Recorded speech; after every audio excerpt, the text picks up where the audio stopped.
Timberline Regional School Board, I find that due to the state of emergency declared by the governor as a result of the COVID-19 pandemic, and in accordance with the governor's emergency order number 12 pursuant to Executive Order 2020-04, this public body is authorized to meet electronically. Please note that there's no physical location to observe and listen contemporaneously to this meeting, which was authorized pursuant to the governor's emergency order. However, in accordance with the emergency order, I'm confirming that we are utilizing Zoom for this electronic meeting. All members of the board have the ability to communicate contemporaneously during this meeting through this platform, and the public has access to contemporaneously listen. We previously gave notice to the public of the necessary information for accessing the meeting, including how to access the meeting using Zoom or telephonically. Instructions have also been posted on the website of the board at timberlane.net/Zoom-TRSB. If anybody has a problem, please call 382-6541, extension 3955. Please note that all votes that are taken during this meeting shall be done by roll call vote. Let's start the meeting by taking a roll call attendance. When each member states their presence, please also state whether there's anyone in the room with you during this meeting, which is required under the right to know law. Kat, could you start the roll, please? Brian Boyle. I am here. I am alone in the room. There are other family members in the household. Lee Doobie. I am here. I am alone in my home office. There are other members of the family present throughout the house. Kim Farah. I'm here. I am alone in the house. Barbara Kishka. I am present. I am alone in the office. However, there are other family members in the residence. Sheila Lowe's.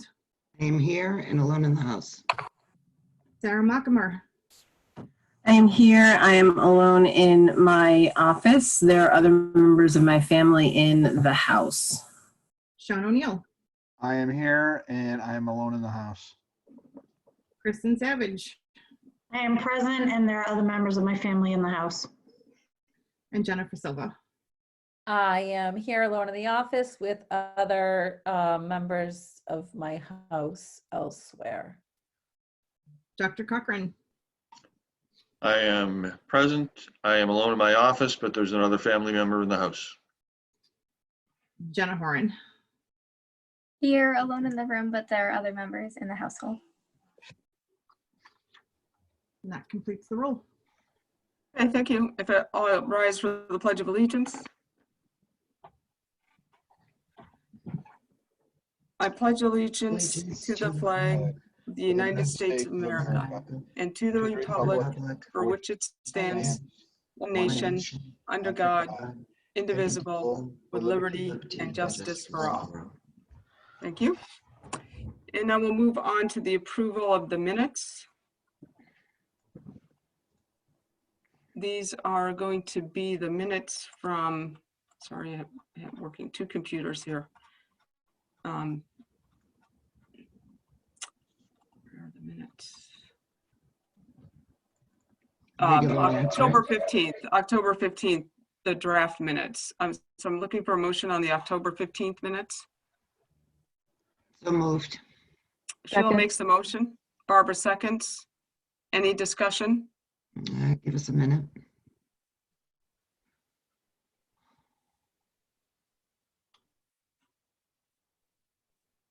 Oh, all right. I read this. All set?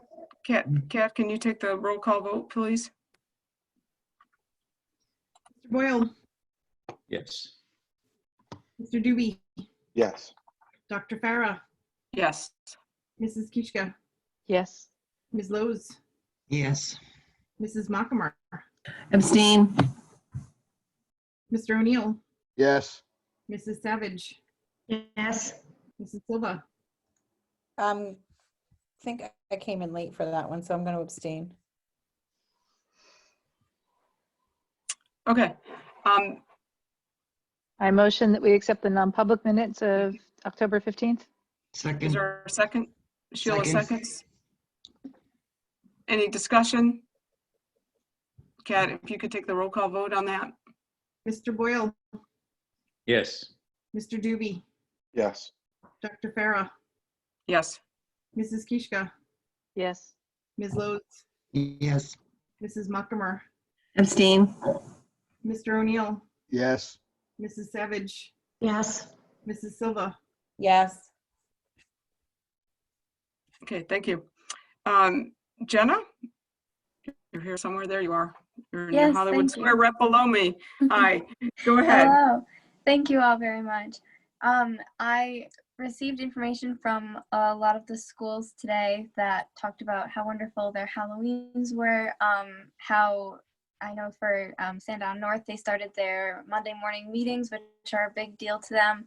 But I would rather take this time just to talk a little bit from the students' perspective in regards to the data that has been shown and the changes that have been happening. On October 25th, we first moved past the 100 per 100,000 metric that was laid out in our back to school plan.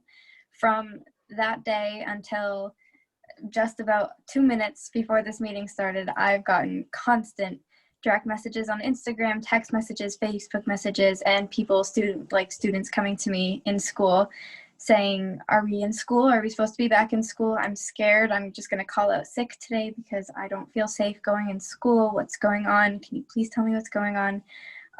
Until finally on November 1st, we got the announcement as students that we were going to be transitioning to a fully remote model. Although kids were sad, I took a poll of the general student population in the high school and middle school, and the vast majority of everyone said, I'm sad, but I understand why, because it's for the greater good of everyone in our community. Students in cohort 1 said goodbye to all of their friends this past Monday because we had the day Tuesday off of school. So they thought that Monday would be the last time for the rest of the year, pretty much, that they would be seeing their friends in person until last night when everyone got the announcement again that we would not be moving to a fully remote model.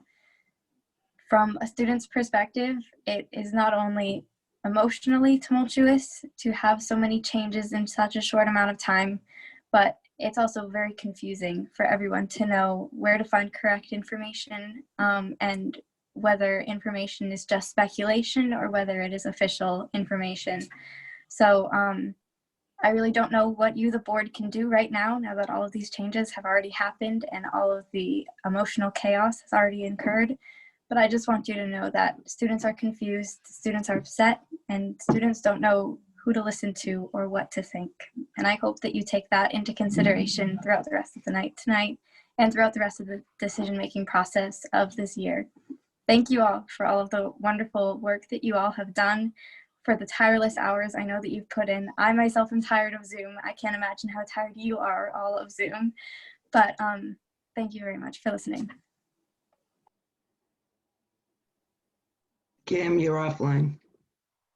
Can't hear you. Muted. I saw the hands. All right, got it.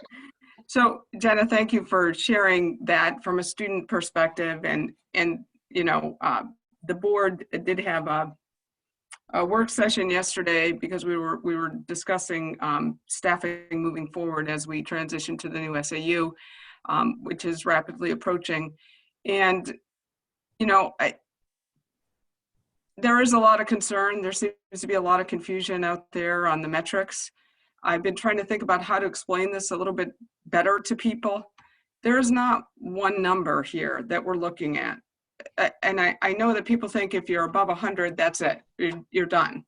But if you really read those state guidelines, there are, in my mind, 3 separate things that have to be looked at that ultimately falls to the superintendent to make this determination as to what happens within our district. The first are those metrics that you see, that dashboard that Mr. Pedersen's done a great job of doing for the school. And these change on a daily basis. So yeah, on Monday or Sunday, it looked horrid. And then later in the week, maybe it clears up, or maybe that number stayed the same. But then the second number you've got to look at is where we stand on staffing. We have hundreds of people. You know, if you miss some critical staff, it can have an issue. Then the third thing, which I think is probably one of the most important things, is you have to look at the local situation. What is really going on, not within Rockingham County in general, but in the school district itself. And we have had low to minimal cases. So yeah, I think there's like most science, there are some numbers, but some of it is open to interpretation, and it changes as the metric is in a sense fluid. So the board has full confidence that when the superintendent makes a decision as to whether or not this district is going to go remote or stay open, that he's using, and his senior staff are using, all those metrics on which to make that decision. And so I think some people just want to use one number, and it's not just one number. And the other thing is, as you know, probably from other towns, other districts, it's you can be open one day and you move to remote the next day, and then maybe a cluster is gone, or 14 people that had it are now off that list, and that drops your number dramatically. So I understand it's a roller coaster. It's a roller coaster for students and staff, board members, everybody involved. But everybody has got to understand that what science is telling us right now is that as we approach winter, it's not going to get better. It's clearly going to get worse. And at any point in time, we could, as you said, Monday, your other student groups were saying goodbye to each other. That might have been it, but there's no telling. And by next Tuesday, things could improve dramatically, or we could see it flip the other way. So, I can't, as an adult, I apologize for the turmoil that's in the students' lives right now, but we're doing our best to manage it, try to get the information out as much as possible. And the board has consistently been trying to keep students in school at the same time, keep everybody safe. So I appreciate your comments. We support what the administration has done. Sometimes it might appear to be capricious or sporadic or turning on a dime, but there's a lot of thought that goes into those decisions, and lots of phone calls too between staff, board members, and so on and so forth. So we're doing the best we can, and we appreciate your comments, and I do appreciate what the students have to say. Jen?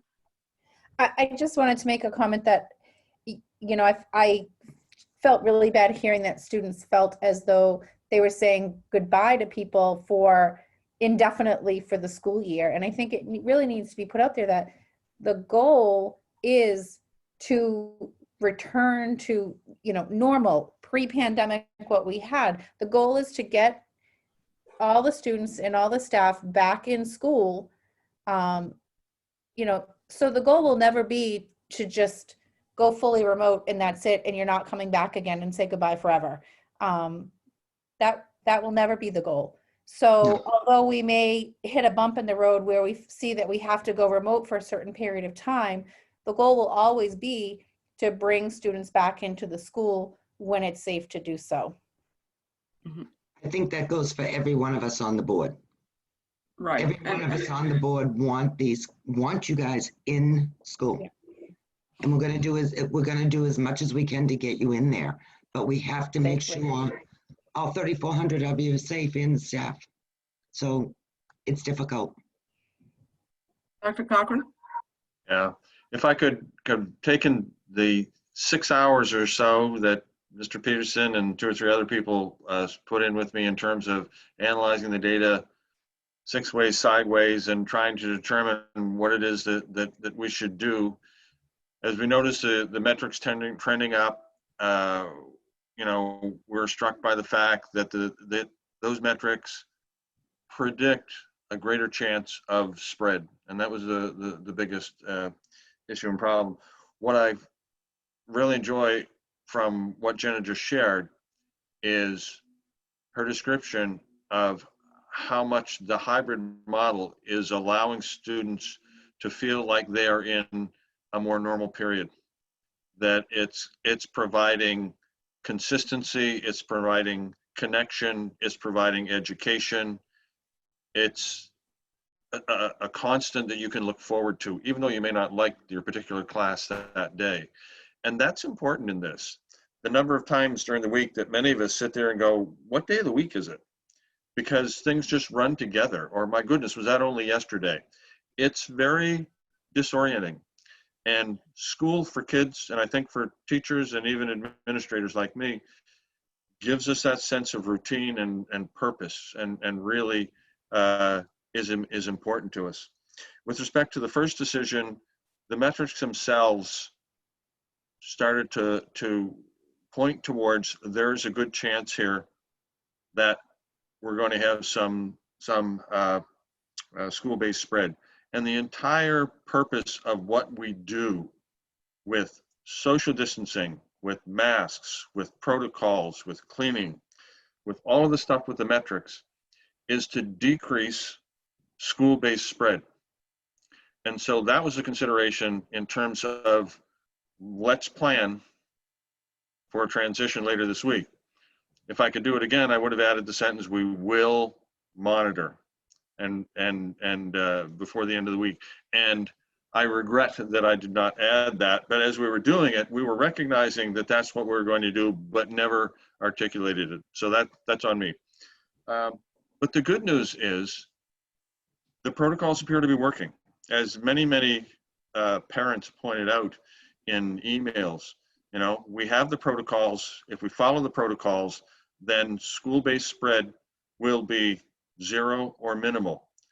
To this point, we haven't got any documented cases of school-based spread. And that was part of the biggest factor that resulted in the move back. So instead of a continued climb, we had a plateau, a little bit of a drop, and then we look at where we are. And if we're doing what we should be doing, we should be safe in schools. I am a little bit concerned about whether or not we're maintaining social distancing during mass breaks. I've seen a couple of situations, and I've spoken to both teachers and administrators. We have to protect that 6 foot social distancing and using of masks to protect people's health and safety. And yes, I know you want to stand next to your buddy or your best friend and have a conversation with the mask off when you're relaxed a little bit, but we can't allow it to happen. So I'm pleased that we're back in hybrid. I was thrilled to hear the number of people who reached out and talked about how well we felt we were doing compared to the spring in the hybrid model, that it was an important part of their children's lives, and they were anxious to try and get their kids back in school. It was a difficult decision to turn around and say, we're not going to do that, because we're still not getting any determination that we're having, as I say, school-based spread. We are still having cases where community spread is resulting in close contact in schools. To date, we've had lots of cases of that. None have resulted in spread, even though there's been contact in schools. So that says good things to our diligence, but we can't be capricious about it. We have to know every day that we have to follow those guidelines. So we did have cases again today, and we'll have quarantining. But if the worst thing that we have is quarantining, then we're in pretty good shape. So I want to thank everybody for their efforts. I've been in multiple schools again this week, and been able to be in the halls and see kids go to lunch and sit further apart and still joke and carry on and tease each other and have some fun and relax in between classes. I've been able to talk to some teachers, and I've been very pleased with how things have settled in. I was able to sit in on some professional development that actually Mr. Peterson presented about engaging students in their own learning in remote situations and how you do that. One of the biggest issues that we have is students who are turning their cameras off. And so the teacher is not sure even if they're there or if they're engaging. And that was one of the discussions that I got to sit in on for a few minutes before I had to go back to another meeting. So we're working on this from the health side. We're working on it from the instructional side. Many people have expressed to me the concerns that they have because parents and even students are talking about the sense of loss that they have due to not going to school. To me, that speaks volumes about the value of school, the quality of the people that we have working in the buildings, and how much they care for students. So please know that we will not be perfect going forward as well, but we will do our very best to keep people safe and give the best quality of education that we can. Thank you. Thank you. Go ahead, Barbara. Just thank you very much, Dr. Cochran. But another misconception that I've seen out there, and I'm hoping that we can address sometime tonight, is the difference between having a plan to go 4 days in person and rushing to get that implemented for each grade. Right, thanks, That's a Barbara. chance. I was going to address that because there does seem to be a lot of confusion. The board at their last meeting directed the administration to come up with a plan to move to a 4-day-a-week schedule in December at the end of the first marking period. That is not to say that that plan can or will be implemented. There were still some logistical challenges with that plan at the middle and high school due to social distancing, especially in the cafeteria. And certainly, given the rate of COVID transmission that we're seeing right now, along with what our staffing situation is, we could not move to implement that plan. So I know this, I think this is, I'm going to ask Dr. Cochran this because this is a burning question that I've heard many times, is why wasn't there a 2-day option on that survey that went out to parents? And I'll try to answer this, and maybe this is the wrong answer. That survey assumes that we're going fully in, but that doesn't necessarily mean that we're going fully in. So you wouldn't really want to put that into the question, right? Okay. And Lucy, Sandy, and Mark, please feel free to come in and speak as well. One of the things we spent a lot of time on was looking at the models and looking at whether or not we can run multiple models of in-school. And the logistical challenges and the health and safety challenges rise. And we looked at elementary, middle, high school, given our current staffing, given the challenges of the schedules, we spent hours and hours across multiple days having these conversations and brainstorming ideas about how can we find ways to either implement multiple models or give parents a little more choice. And the reality is we keep running into some of the same logistical issues. We know that the high school model is very different from the elementary model and so on, but in trying to offer multiple models, we just haven't found a way that allows us to pull it off.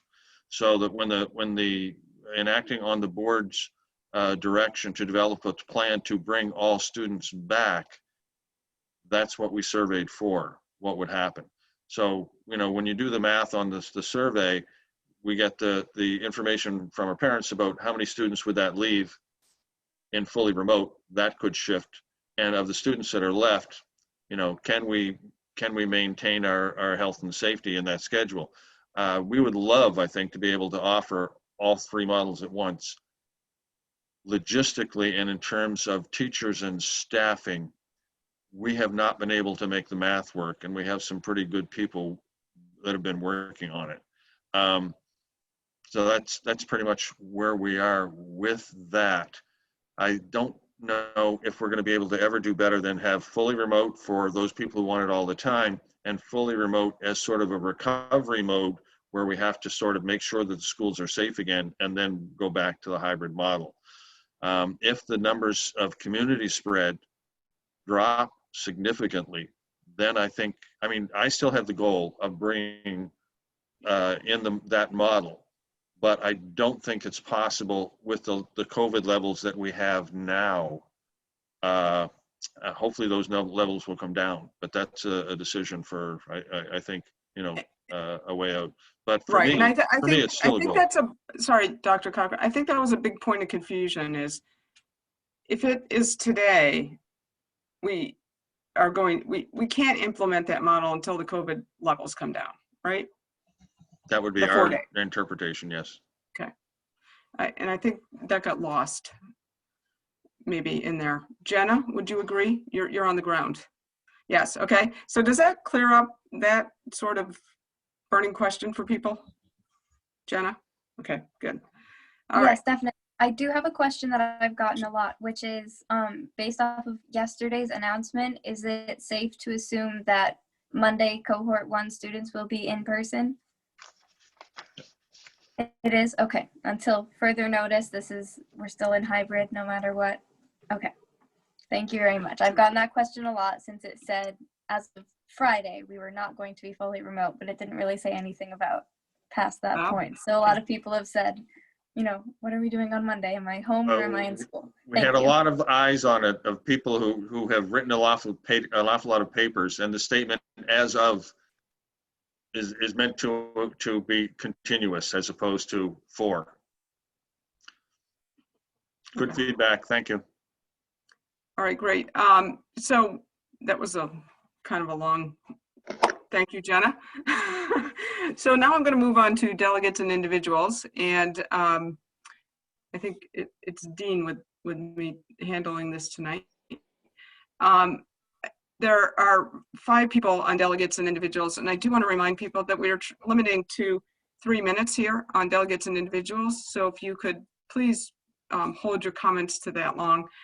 And I'm going to start with Mr. Kennedy from Sandown. I'm just doing this in the order of the list. So if we could bring him up and allow him to speak. I think there are 6. Can you send me an updated list? Because I only see 5, Kat. Did I miss? Well, let's start with, let Mr. Kennedy go and I'll look. Maybe I missed the last one. Or send me the latest list. Thank you. Mr. Kennedy, sorry. Thank you. I'm asking that every single member of the board and the superintendent and those working in the schools follow all the CDC guidelines, especially when discussing and making rulings about social distancing.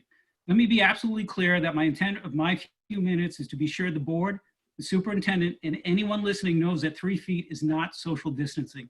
I will also add, after reading the notice from our interim superintendent yesterday about not going remote based on his and perhaps the board's subjective opinions and interpretations of guidelines, and therefore deciding to take a less restrictive approach, I truly do not want a few board members or administration to decide the amount of risk all are taking, as they are not in any way more qualified than I am. I expect them to follow all CDC guidelines. The board voted a few weeks ago not to use or to use 3 feet as social distancing, and when the superintendent and everyone else agreed, they ultimately changed the rules. They determined that they would now take the ownership and decide how much a risk a teacher, a paraprofessional, a food service worker, a maintenance worker, an administrator, and any child that walks in those doors takes, and indirectly every parent that wants their child in the school. They now own that risk rather than allowing the CDC guidelines to take that risk. They became judge and jury. And last I knew, there were no specialists in contagious diseases on that board. The board and the superintendent and anyone listening agreed to ultimately not afford the people who care and teach our children and the children in those schools the opportunity to truly utilize one of the foundations of the CDC. Remain 6 feet apart and wear a mask. These are the foundations. Professionals at that school have not only been trying to teach our children via remote, in-person, and in hybrid, but actually clean up after the children and have volunteered to clean desks and tables and laptops. While it is generally understood many children will be asymptomatic or mildly symptomatic, which is a blessing, the very fact that most of these children will be asymptomatic or mildly symptomatic suggests many children won't be tested. They won't be tested.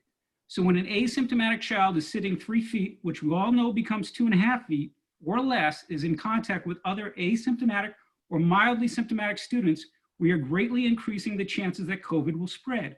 And that spreading of COVID puts everyone in harm's way. Everyone who has to walk into those doors should know this. Anyone sending their child into the school needs to know this. Please read the CDC, Centers for Disease Control and Prevention guidelines. Read how many times it references the use of 6 feet. The board's vote to move from 6 feet to 3 feet smashed one of those foundations. To all the parents who are okay with having their children in schools in the hybrid model following CDC guidelines, please hear this. It is you, the parents who wanted your children in the school, but with real social distancing of 6 feet and wearing masks, that have now been ultimately forced in many cases to remove your children from the school to keep all safe. And now, just take some time to listen to this. This is what is quietly happening. By having the parents who truly are trying to protect everyone's health remove their child from the school, It is those parents that now actually end up creating the benefit of extra space for those parents or professionals or school board members that do not believe in following CDC guidelines. That is wrong, and I will not be complicit. When I heard a board member a few weeks ago basically say he believes that restaurants are not following social distancing or wearing masks, so why do we have to? Well, perhaps he should recuse himself, as we all know that is not working out for many restaurants. When I heard a board member express, I am okay with 3 feet as long as they are wearing masks, then I would only respectfully ask him or her to read the CDC guidelines again. Masks are not a substitute for social distancing. Let me repeat, masks are not a substitute for social distancing. I know many board members are working hard. This is difficult for all. But when I heard a board member basically yell at a person from the school for noting that they were being cautious about quarantining a few extra students to be on the safe side, well, perhaps that board member needs to recuse his or herself as well. Some people may be intimidated to speak. Please know that you don't need a degree from Harvard or Yale, just read the CDC. I'm sure there will be people that will say, but it says in the CDC and DHHS, if you can't socially distance, you can do this or you can do that. Well, my response would be, thank you for sharing. The CDC gives the reader and the schools the opportunity to follow all the guidelines, but it cannot force you. It is not a law. And if you as a board member or a parent or a superintendent want to take on the health risk of every person that walks into that building, well, you do not have to, and I would suggest you not be so careless with another person's health. You may not believe in COVID, and you may not be overly concerned if your child gets it or if you get it, and you have your right to your own opinion. However, if we follow all the CDC guidelines, we do not have to blame someone in their opinion when someone ends up in the ICU or worse. We can then honestly say we did all that we could do with the information from the CDC. There were contracts signed, there were notices sent home, and emails sent that we'd follow all CDC guidelines in efforts to protect the health of everyone. When the board agreed to go to 3 feet, we obliterated those agreements, and you broke my trust in others I have spoken to. And although it may pain me to say this, anyone listening who does not speak up is complicit. Thank you. Thank you, Mr. Kennedy. Moving on, Mr. Roger from Plastow. Go ahead, sir. Hi, thank you for having me on. And also I wanted to take a quick moment and thank Barbara Kiska for responding to the email I sent to the school board earlier this week.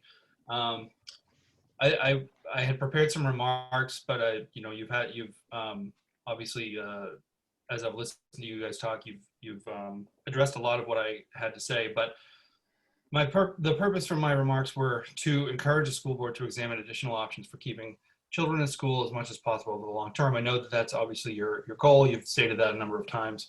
I understand that we monitor pandemic numbers and trends as they're occurring in Rockingham County.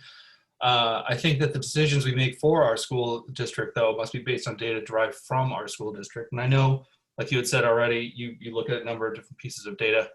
But I was looking at the COVID-19 school dashboard on the state of New Hampshire website earlier today, and unless I was reading it incorrectly, which is entirely possible, the schools in our district have only had 2 cases of COVID-19, both recovered, and no more have been reported since October 5th. So it indicates to me that the measures taken by the district to require mask wearing and maintain social distancing have been effective at limiting infection. Of course, bringing more students into the school introduces additional chances for the virus to spread. But maintaining strict practices like this one I just mentioned have proven to be effective in other schools as they work to limit the spread of the coronavirus. There are other measures that the school district can employ as well. Plexiglass barriers between students are easy to disinfect. Attendance rules can be adjusted so that students who must stay home due to illness or infection will not be deemed absent. And school sports should be paused. I'm certain there are other schools in the country and around the country who are employing innovative, cost-effective methods for reducing the chance of infection. I acknowledge that most of these increased efforts would not be free, but we're living in a very strange time, and we must and can find a balance that enables our children to be educated properly as we deal with the situation. Doing so will not only reduce the chance of infection in our children, it will also reduce the disruption to families and careers caused by changes to the schooling model. So in closing, I wanted to thank you for your hard work and for your attention to this. I know that's not easy and that nobody has all the answers, and I'll admit this is the first school board meeting I've attended and listened in on. So a lot of what I have said here has probably already been addressed, but that's it. Thank you very much. Thank you. And feel free to attend another meeting. I will. Thank you. Mr. Anthony from Plastow? Go ahead, sir. I can see your mic. Oh, hi. Hi, this is Sunaz Anthony. I'm the one who actually submitted the request. Oh, I apologize. It said okay. It was a male's name, so it's I fine. know. I think I put my husband's name in. So Okay. I wanted to just also thank everyone for their hard work, all the administrators, all the school board members, all the teachers. I'm also a teacher in Massachusetts, and I fully understand the huge tasks that we have at hand in educating the kids and also keeping them safe. So I was very concerned when we got the email regarding going fully remote, and was really concerned about the psychological impact going remote would have on our students. And really was glad to see that the metrics changed and we are going back to hybrid. And perhaps we need to pause going back 4 days a week to ensure that kids are 6 feet apart, that we are maintaining social distancing, to allow for this model, for the hybrid model, to continue on for a longer time, so that we're not going to increase the in-school spread and cause the schools to shut down earlier than they should. So thank you again for hearing us, and also just want to say that I do wanted to say that perhaps we need to look at other districts that are very successful in keeping their schools open and follow examples and research models that are working. Thank you very much.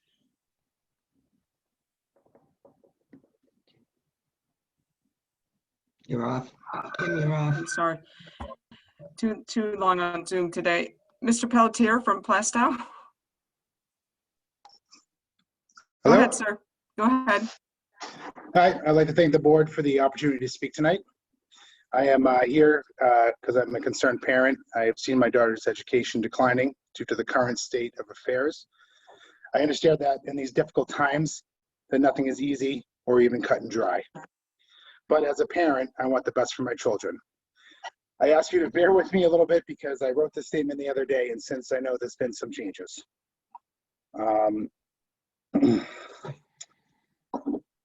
Firstly, I would like to hear the logic of the decision made earlier this week, which effectively would have shut down our current hybrid model.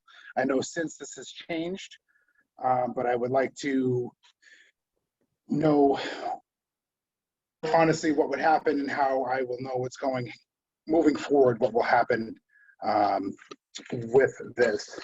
I was honestly surprised when I got the email on Sunday. I've been following the metrics, looking at the district and the dashboard numbers. When I got the email, I didn't know what the cause of it was.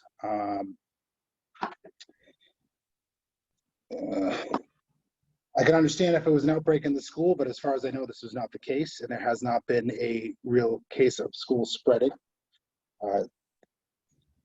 I know that there has been, I'm sorry.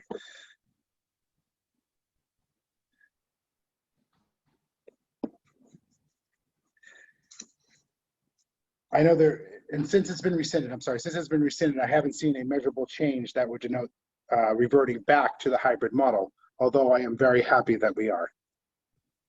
I look forward to this being addressed tonight.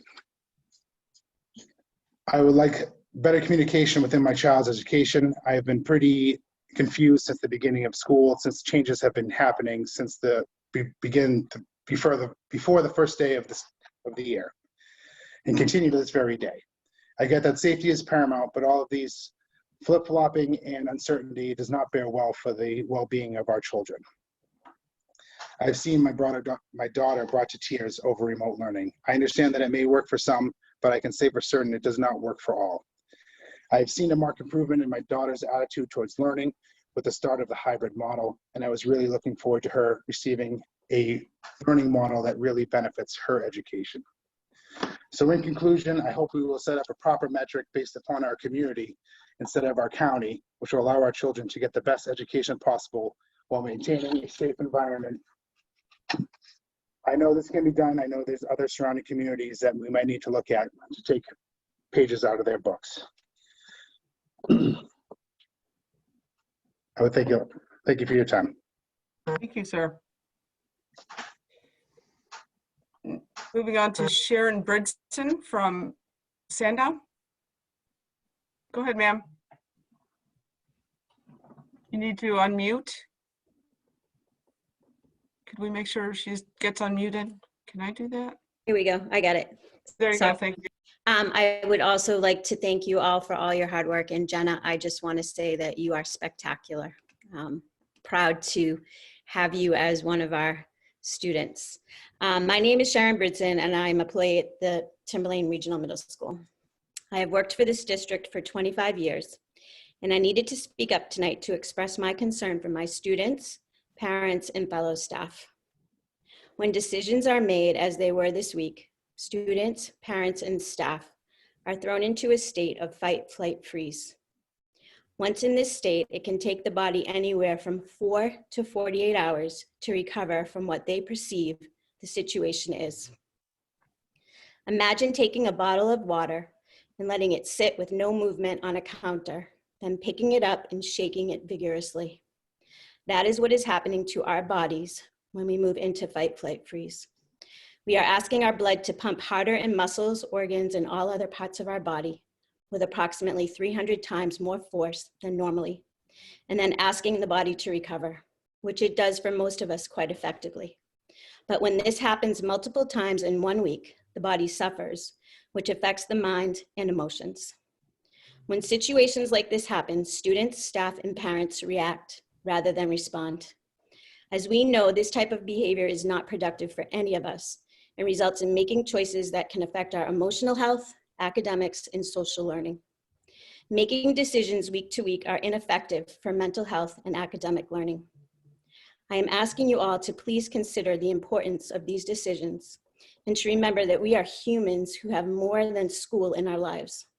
All decisions that are made affect all of us, and we need time to plan, shift, and take care of other things that may be affected by what is decided.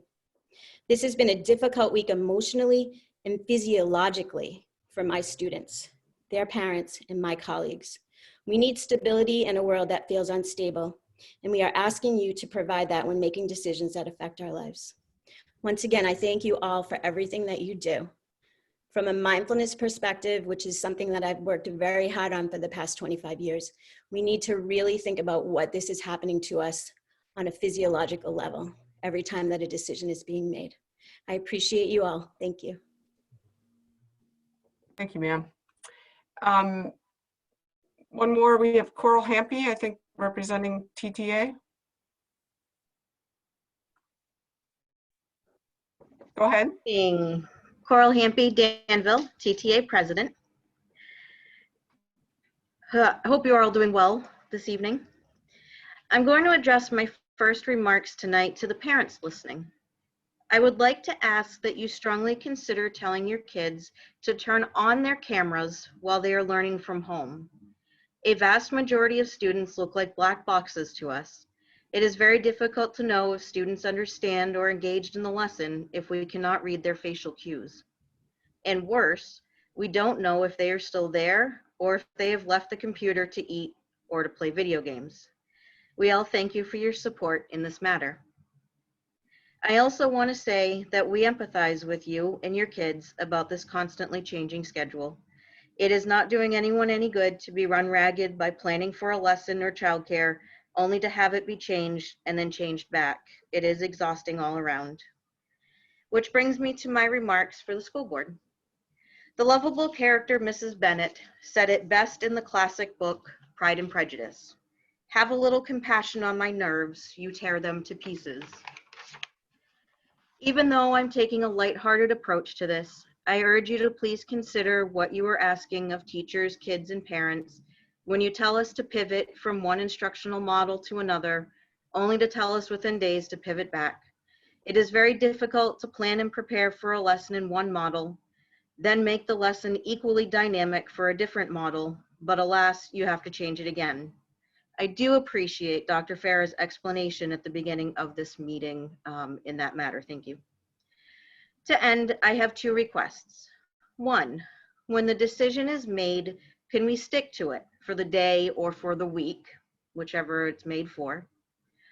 And 2, could we consider making the decision for the following week on a Thursday afternoon instead of Friday? This gives everyone a full business day to make plans.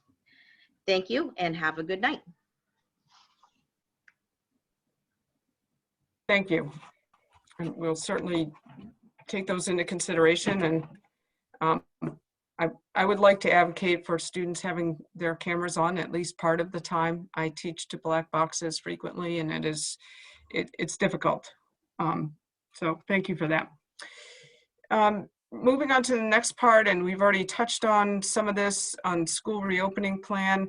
I'll turn it over to Dr. Cochran for his staff to give us some updates as to where we stand. And I know I had one question that I'm going to put out to Mrs. Kanotis is first grade. What's happening with first grade next week? I hope that person's listening in here. The notice did go out today that first grade will start Monday with 4 days in, and we will continue to monitor the metrics before we look to phase in any more grades. Great, thank you. So Dr. Cochran, I'll turn it over to you for updates on this. In terms of where we are, we're still working on the plan, the surveys that went out. We are looking at, as we've discussed, improving the current hybrid model. In terms of other sorts of things, if you look at the general update, I can give you an update with respect to where we are with HVAC. Later on in this meeting, the board will be asked to vote on hiring a facilities consultant. The first task that we have laid out for the consultant is actually to help us facilitate and expedite the testing of all the rooms in the district. We have a meeting tomorrow with him and myself and some facilities people. We have an RFP out for that testing. It would hopefully get us done in a short period of time. The next step in that process would be to get a vendor to do the testing and balancing.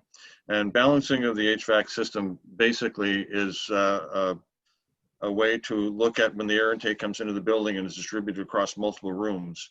We have to make sure that the dampers are putting equivalent amounts of airflow through some rooms. One of the things that we found out from the Lawson report was the 2 rooms side by side could have significant differences in airflow rather.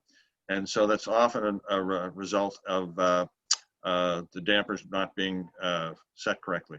So that work will begin shortly. The organizational meeting is tomorrow morning. I'll be there at that along with our facilities person and hopefully our consultant, assuming the board approves the proposal tonight.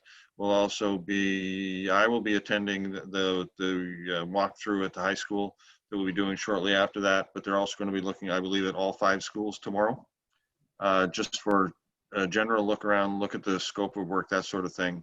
Mr. Dowd, the RFP closes when?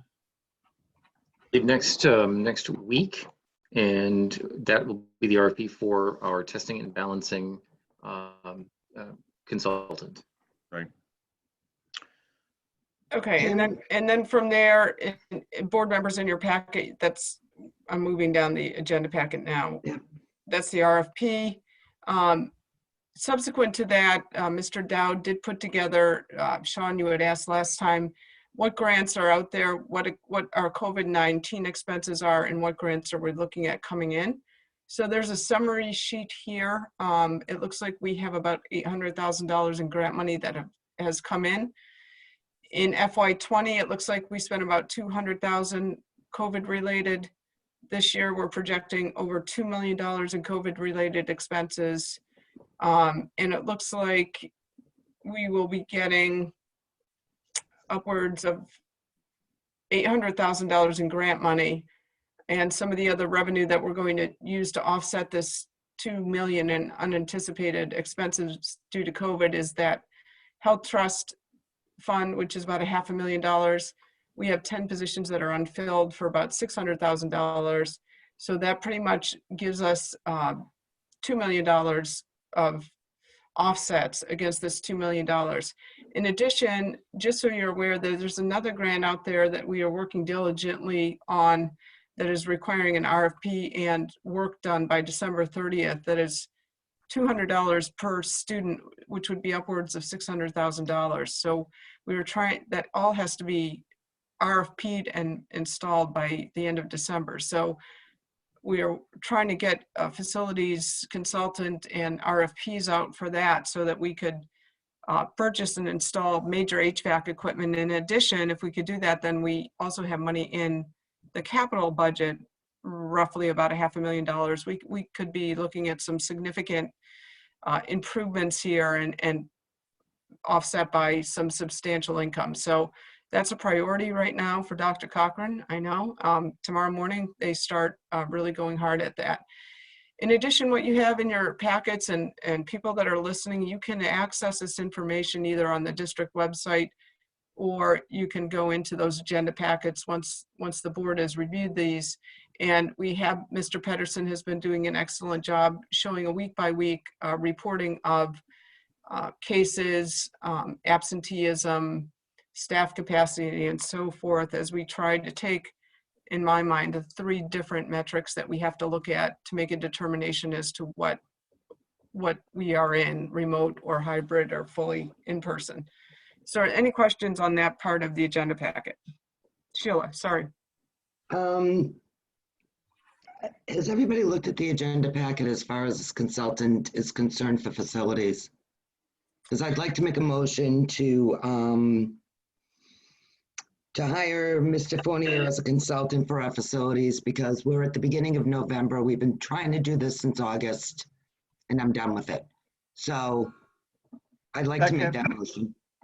Want me to read that, Kim?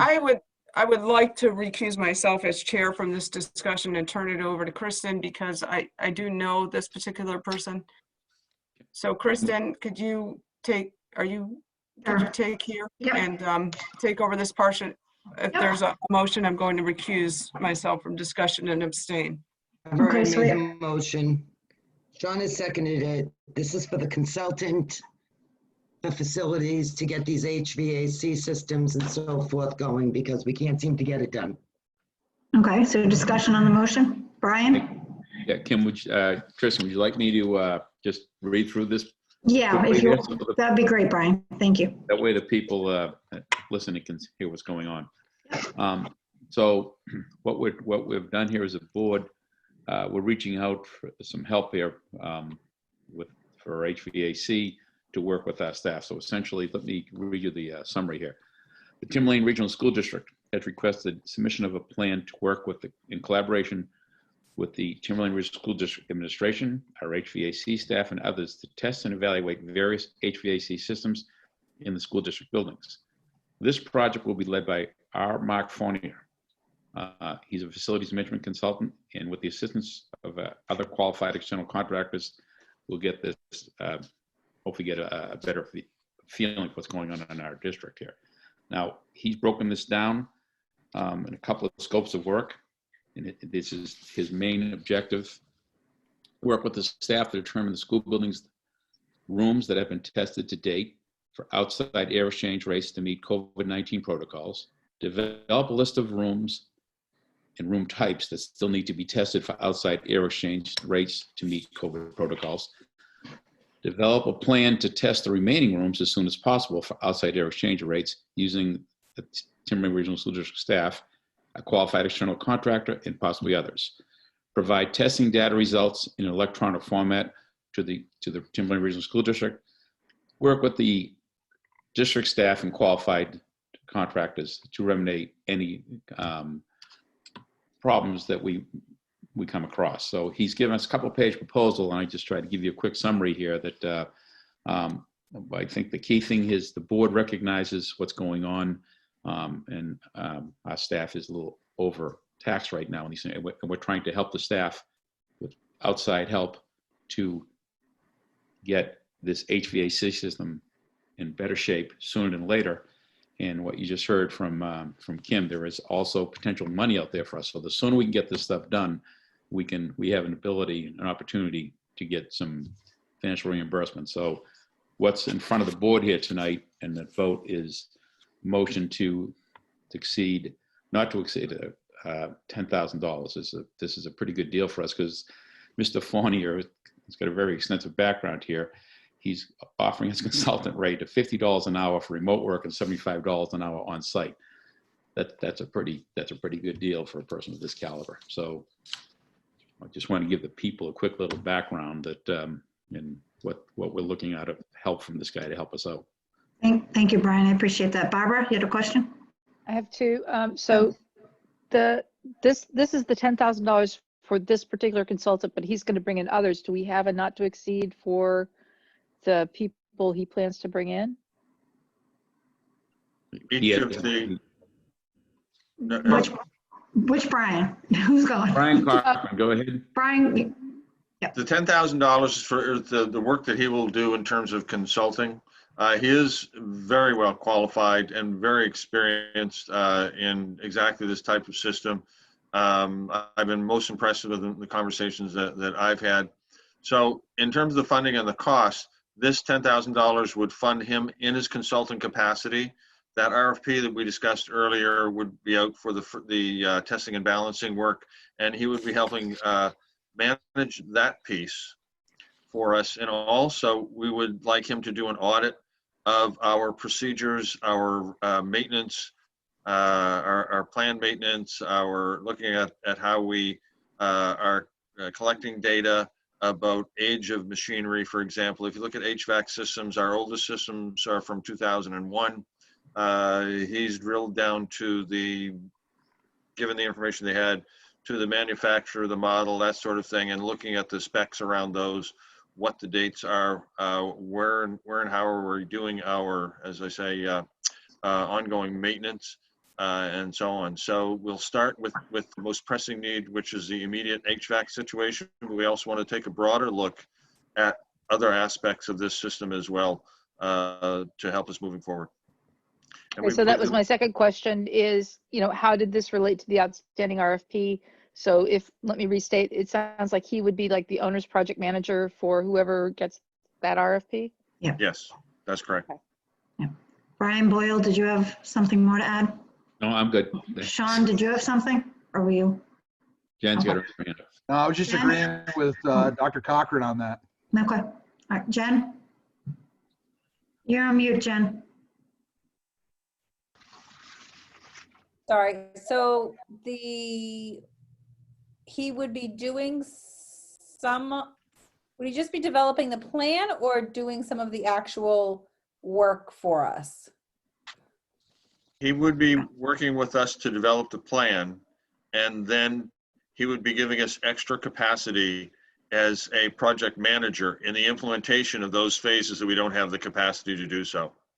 So it'll be relatively high level work in terms of the sorts of things that he's done. He's helped us work on this proposal, help us write the RFP, and then he would assist. And tomorrow, for example, we're scheduled to take our facilities people, myself, look at the buildings, take a look at the scope of work. What's the type of structures that we're working with? How accessible are they? And so we'll be looking at that piece, and also looking at the feasibility of, the next step would be the feasibility of projects. What are the highest priority projects?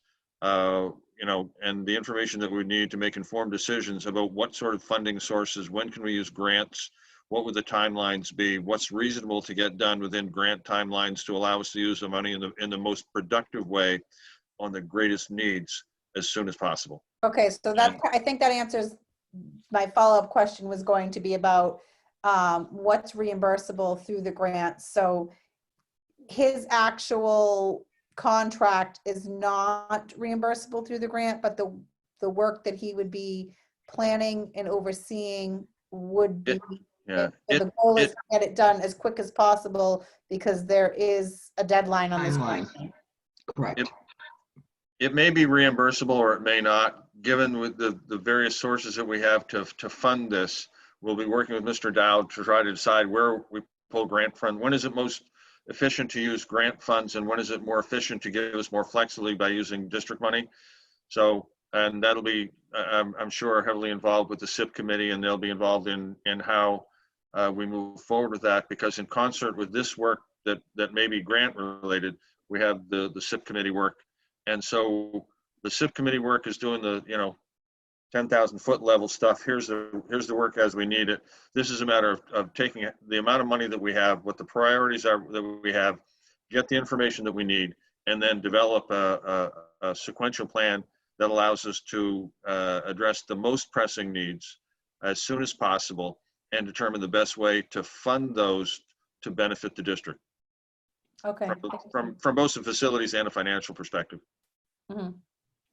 And we're on a time limit with the grant. This grant is, yes. So we may be able to get, for example, the test and balancing. The difficulty with the grant fund of the $200 per student, which would give us north of $600,000, is if we started with a large HVAC project and then got caught in some bad weather and did not finish by December 20th, we could not use the grant funding. Sorry, December 30th. Congress, in its wisdom, decided on December 30th instead of the 31st for some reason. But the specific information that we were given in the Zoom meeting with the state was that if it is not completely installed, ready to go, hit the switch and work 100%, it would not be reimbursed. Wow.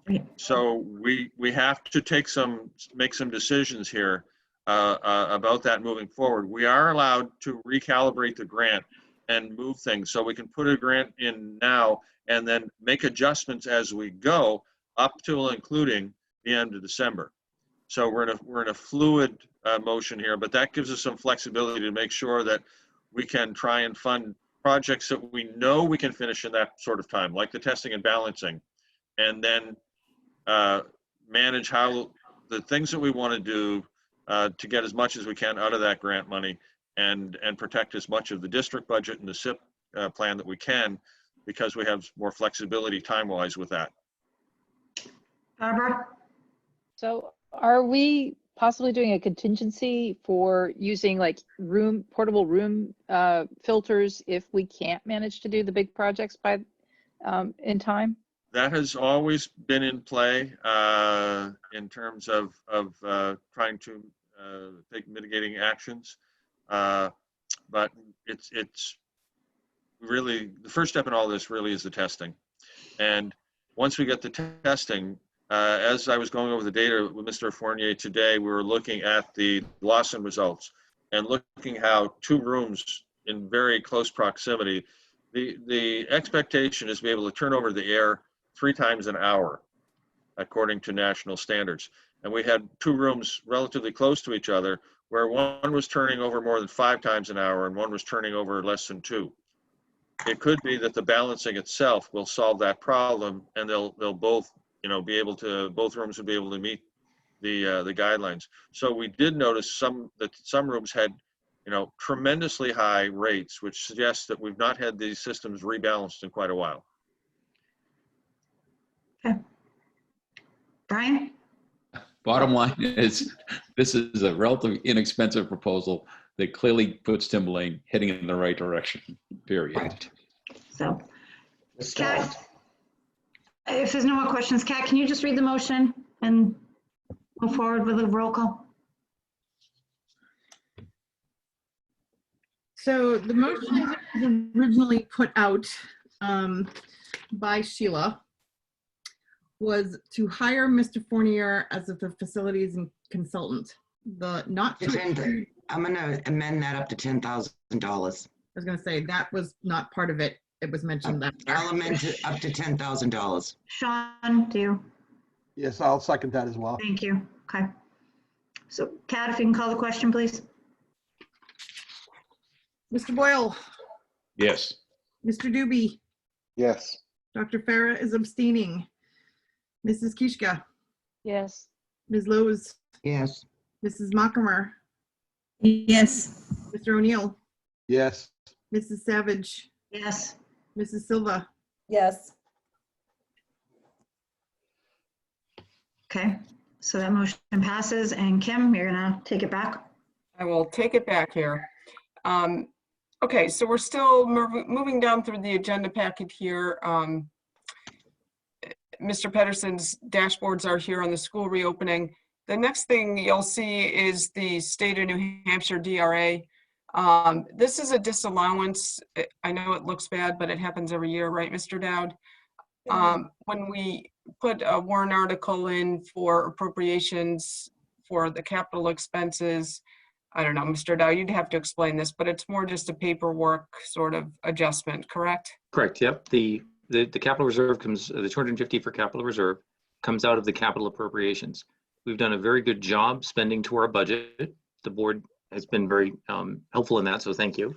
And as a result of that, we do not have capital appropriations sufficient to fund the capital reserve. That letter allows those to come out of the appropriations, so we're not taxed on it as well. That's it. Makes sense to everybody? Mm-hmm. Yes? Okay. The next part of the agenda is the budget development, and this is informational and action. I don't think, members, that we're going to get into a long budget discussion tonight, but as you know, we did do some work last night regarding staffing as we move to the new SAU, and I know if you're listening in the public, it seems like it's a long way away, but we now have to start budgeting the new SAU with the new personnel and the new administrative structure for the single district SAU, which we will become July 1. So at our next meeting, I will anticipate that we will be talking about personnel and budgets, and that we may anticipate some reorganization at the higher levels. This would not affect anybody below, certainly is not a teacher or paraprofessional staff or non-professional staff, but we may be looking at some reorganization here and elimination of a few positions, and by a few I would say 5 or under. So I just want to bring that up just to give people a heads up that we will be talking staffing next week when we talk about budget development, and certainly if you're impacted, you will be notified that prior. Any comments on that? Anything else on the budget right now? Okay. The next is a strategic plan update, and I think Mrs. Allaire has provided an executive summary on this, and also an update. If you look later on after the Nasdaq report, you'll see the strategic plan report, and it's highlighted to show, the highlights have shown what we have accomplished, correct? Or that 2021 activities are highlighted in our progress notes in this. I would like to come back to this, and I would at some point, Mrs. Allaire, like summaries from each of the 3 facets, but we're certainly not doing that now. There's just way too much going on in COVID world in school. So I just don't want to lose sight of the strategic plan, because we're, I think, in year 2 or 3 of this, and usually by the time you're in your 3rd year, you should be planning towards the next 5-year plan. So just want to keep it up there. Any questions or comments on that? Okay, great. We've already taken action on the facilities consultant. Jen and Lee, I think the next item here, oh, sorry, before I move on to that, in your package, you're going to see pages and pages of data and graphs, which I just love. This is the Nasdaq annual reporting that we get free from our New England School Development Council. Of interest is the fact that in the years between 2010 and 2020, enrollment in this district has dropped 25%. Also of interest is the fact that if you look out at their projections, which are usually very, very good, you will see that our enrollment projections are almost flat to going up probably under 5%. So in 2010, you know, we were, I don't know, upwards of 1,300. We're now down and around I don't know, 1,000 or so were projected to go up, but nowhere near where we were in the early 2010s. And that projection runs out through 2030. So it's nice to have this sort of projection. Dr. Cochran, go ahead. I was just going to say, I've got it in front of me. I think that the data you're pointing to is the most influential and insightful. In 2010-11, K-12, the district was 4189. This year, it's 3176. That's a total decrease of 24.2%. But this last year, we have a lot of students who were pulled out for homeschooling with a drop of 5.5% of that. If you take out that abnormality, we are decreasing enrollment across the last decade at a rate of about 2% of students per year. Now, compare that to the state average, it's actually about 1% per year.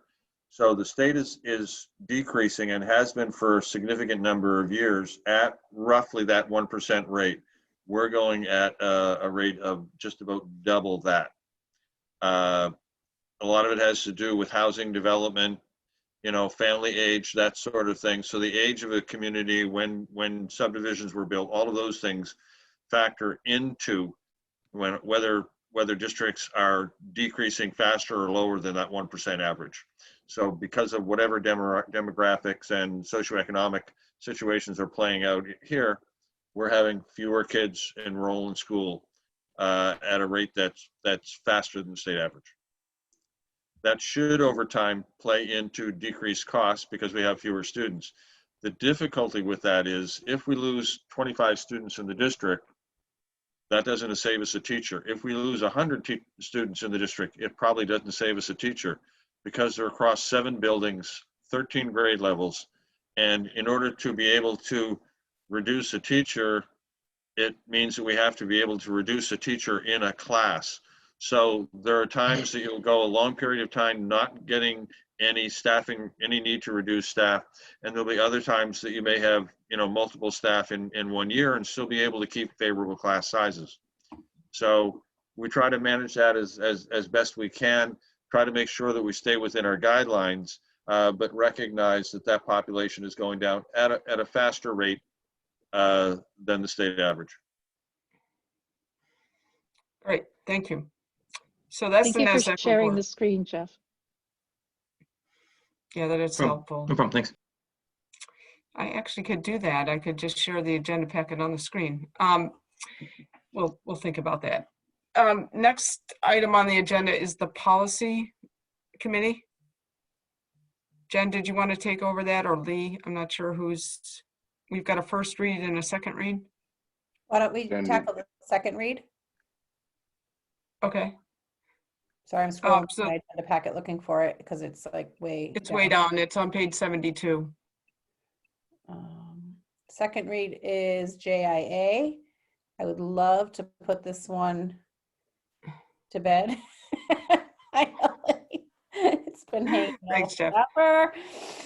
All right, so it's a chance to look at it, understand it, the direction we moved in. Are you all okay with that? Or do we want to make a motion? Somebody want to make a motion? So moved. Second. Brian makes the motion, Sheila seconds. Okay. Any discussion? No? Kat, can you take a roll call vote on? Oh, Kat, what? Exactly is the motion. The motion is to approve policy JIA, student due process rights, for a second read. Thank you. Sorry.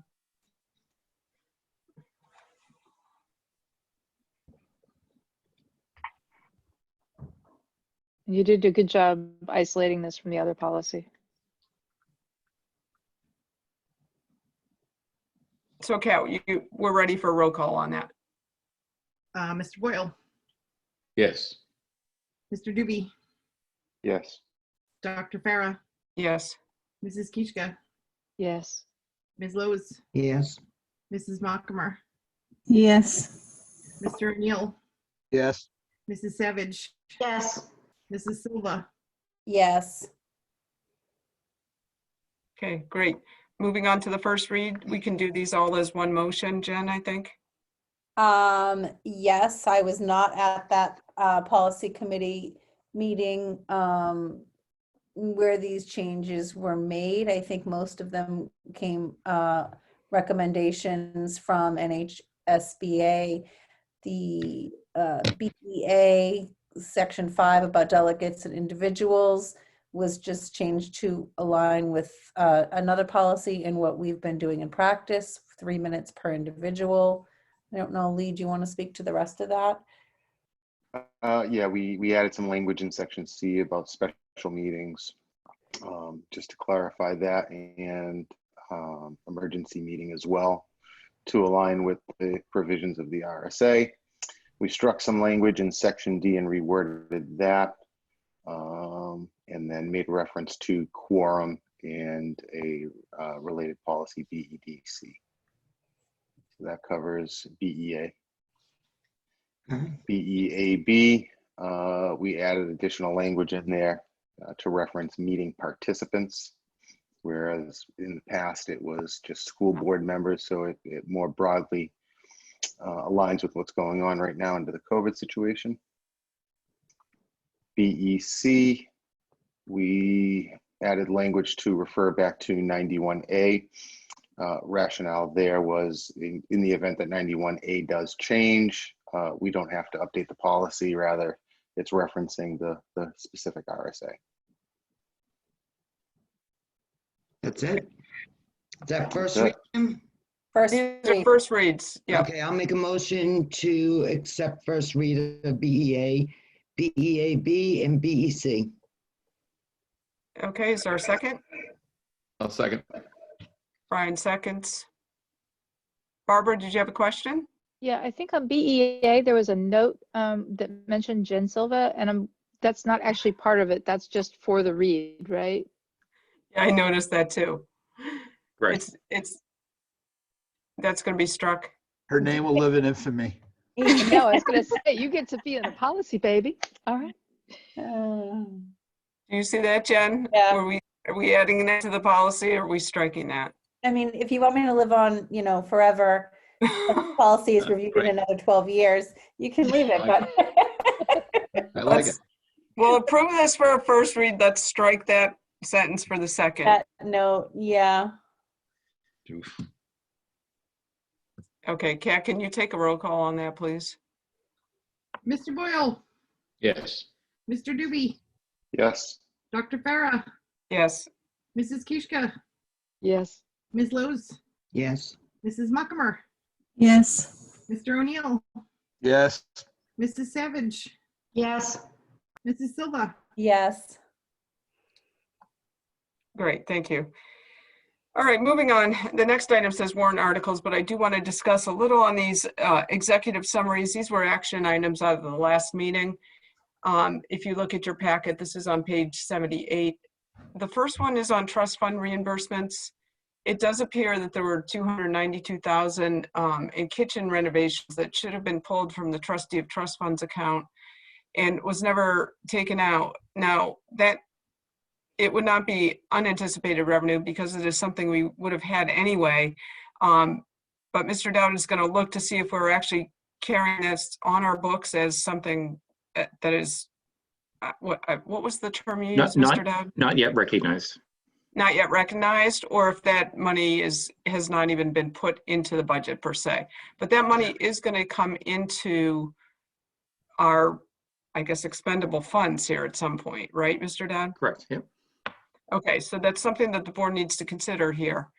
The other questions had to do with student activity funds, and they're working to implement a new procedure. Student activity funds has come up more than once. And then you'll see a summary on the negative lunch balance. We're at around $56,000 right now.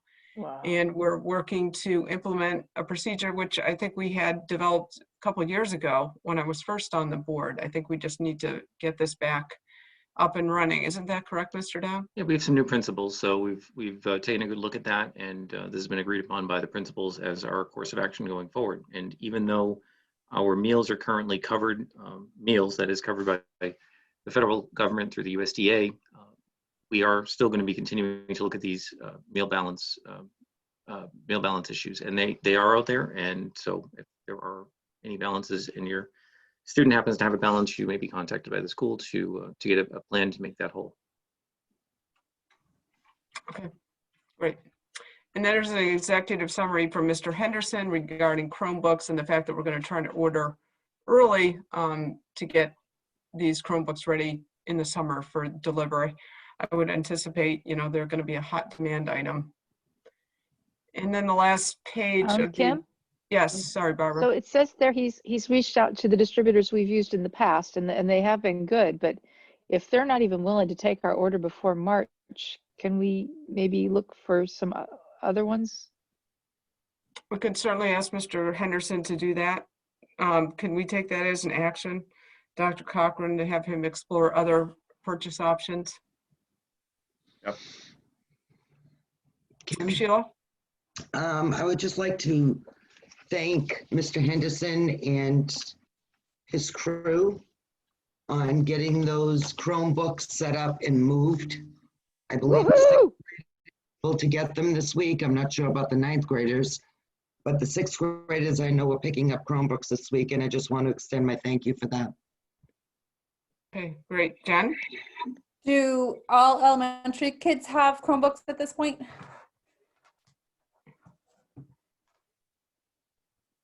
I know that they were delivered to schools and the distribution has started. I can't say that everyone has them yet in their hands. Okay, so they should have them within the week, I'm guessing. Okay, thank you. Any other questions on that? No, just a thank you. Okay, you will see the last page is the annual meeting and election calendar. We do just put this in the agenda packets kind of as a warning here that we are fast approaching what we need to do here, and we've got to take a look at the budget. So for the next board hearing, we're gonna start looking at that budget in a little bit more depth as we move forward. Mr. Dowd has been working. He has some good news on potential savings with regards to copiers and copier equipment, which is a relatively large expense in the district. So he will probably report something there. There are almost like people that work to optimize your bid process and take out the middleman here. So he'll have more to report on that next time. There are other districts that use it, and there's potentially quite a large savings. I would anticipate that, given the fact that we've been remote so much, that you're going to see a lot less copying of papers and things as teachers get more comfortable with everything moving to a remote environment. I don't really use paper at all in my courses anymore, so I'm sure Mr. Pedersen could probably speak to that too. You probably use a lot less paper now. So that would be one positive of the COVID. So the public hearing on the proposed budget is January 14th, and obviously then the budget has to be posted by January 6th. So we did not have a CIP meeting. We will have that once we have a better idea of what we're looking at for HVAC equipment, which is obviously something that we're going to prioritize here in the next year or so. I will want an update.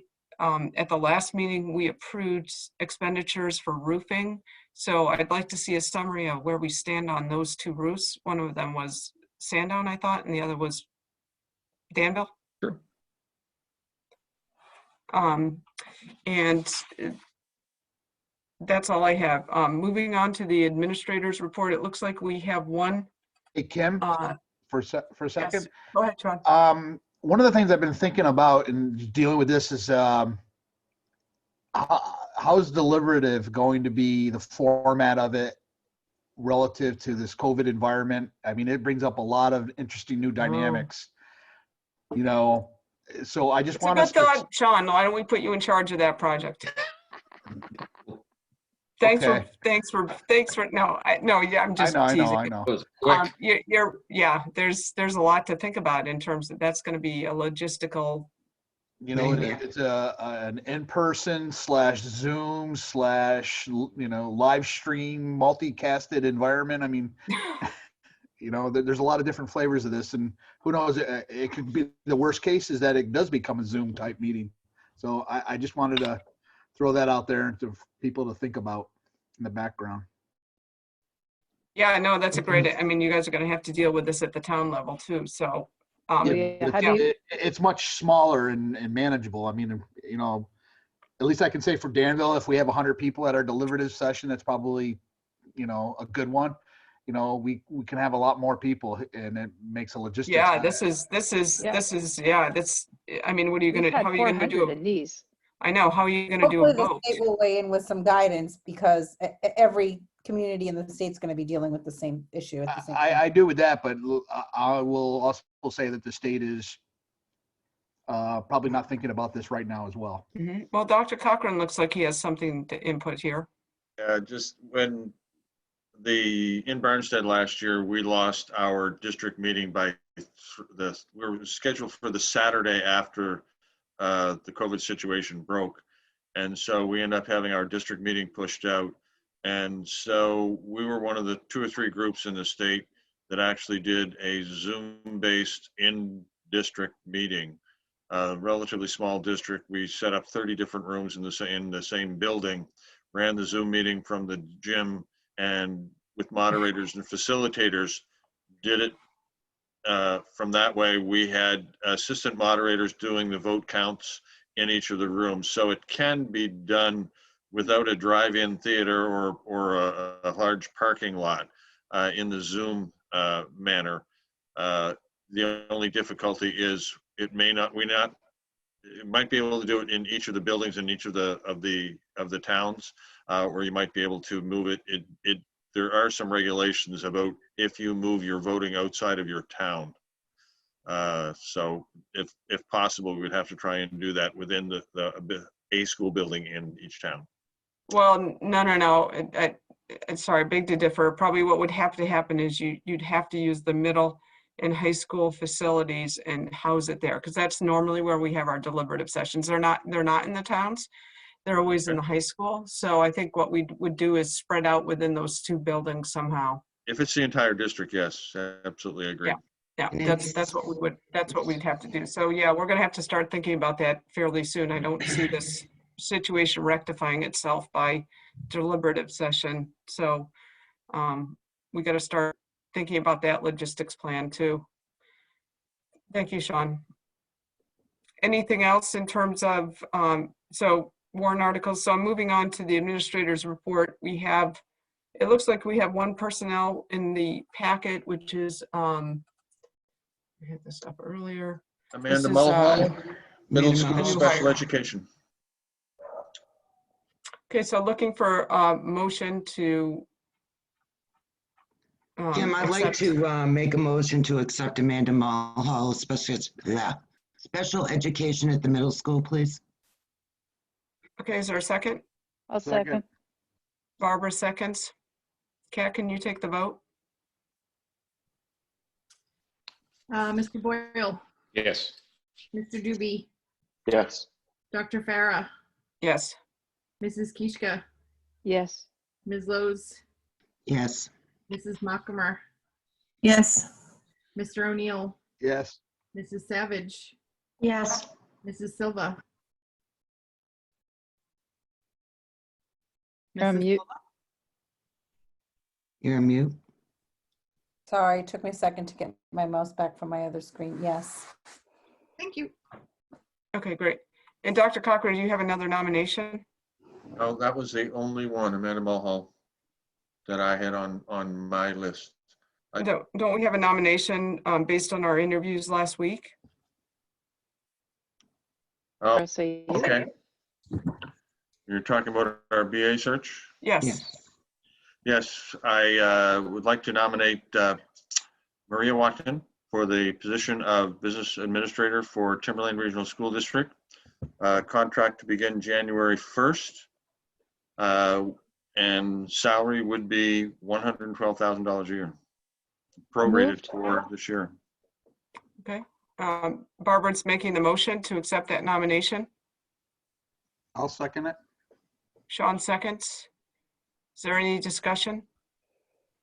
for those that are listening, this would be the first hire for the upcoming transition as we move out of SAU 55.